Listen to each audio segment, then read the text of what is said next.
గులాబ్ జామ్ మొహం కొట్టకుండా ఎక్కువ తినాలి అని అంటే కనుక ఈ కొలతలతో ప్రకారం కరెక్ట్‌గా చేయండి. బయట దొరికే స్వీట్ షాపుల్లో లాగా మనకి పర్ఫెక్ట్‌గా వస్తది. అందరూ చేసే మిస్టేక్ ఏంటంటే గులాబ్ జామ్‌లో నెయ్యి వేయరు చాలామంది. నెయ్యి గనక ఒక స్పూన్ ఏసి కలిపినట్టయితే ఏ బ్రాండ్ అయినా పర్వాలేదు. టేస్ట్ అయితే చాలా బావుంటది. ఈ గులాబ్ జామ్‌లో ప్రత్యేకత ఏంటంటే లోపల మనం రెడీ చేసిన తర్వాత ఉండలనేది రాకుండా ఉంటది. మిగతాది వాటర్‌తో మిక్స్ చేసుకొని అలా మన చేతికి టచ్ చేస్తే సాఫ్ట్‌గా ఉండేటట్టు పెట్టుకోవాలి. అలా చేసుకొని పక్కన పెట్టుకున్నాక ఒక 15 మినిట్స్ అయితే దాన్నలా వదిలేయాలి. మొత్తం చక్కగా పిండంతా నానదనమాట. నానిన తర్వాత మనం బాల్స్ చేసుకుంటే పగుళ్ళు రావు. చాలామంది ఏంటంటే గులాబ్ జామ్ చేసేటప్పుడు వెంటనే పిండి కలపగానే చేసేస్తారు. అలా చేస్తే డెఫినిట్‌గా పగుళ్ళొస్తాయి.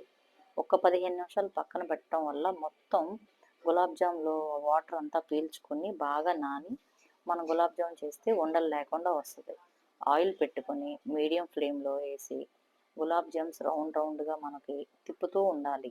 ఎందుకంటే అది ఒక చోటే అలా ఉంచామంటే ఒక సైడ్ ఎగుతాయి, ఒక సైడ్ ఏగవు.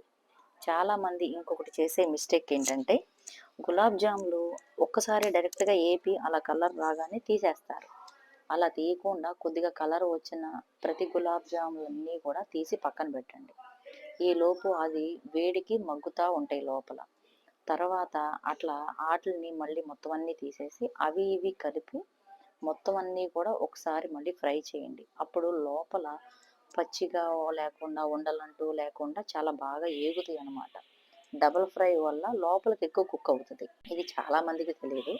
అలా వేపి మనకు నచ్చిన కలర్‌లో అలా బాగా రెడ్డిష్‌గా వచ్చేంత వరకు ఉంచి పక్కన పెట్టుకోండి.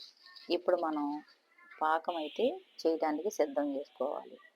ఇది కరెక్ట్‌గా ఒక 200 గ్రామ్స్ ప్యాకెట్‌కి మనకి 400 గ్రామ్స్ అంటే డబల్ పంచదార అయితే డెఫినిట్‌గా పడుతుంది. ఆ డబల్ దానికి ఒక గ్లాస్ వాటర్ అంటే 250 ఎంఎల్ వాటర్ ఇస్తే సరిపోతుంది.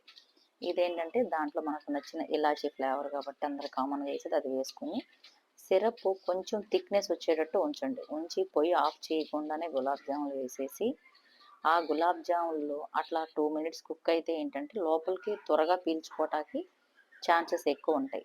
ఎక్కువ సిరప్ వల్ల ఏంటంటే మనం ఎక్కువ గులాబ్ జాములు తినలేము. షాప్‌లో స్వీట్స్ లాగా మనకి చూడటానికి కూడా చాలా బావుంటది. లాస్ట్‌లో ఏదో కొంచెం గ్రేవీ లాగా ఉంటది సిరప్పు. అది కొంచెం మనం పైన డెకరేట్ చేసుకుంటే సరిపోద్ది.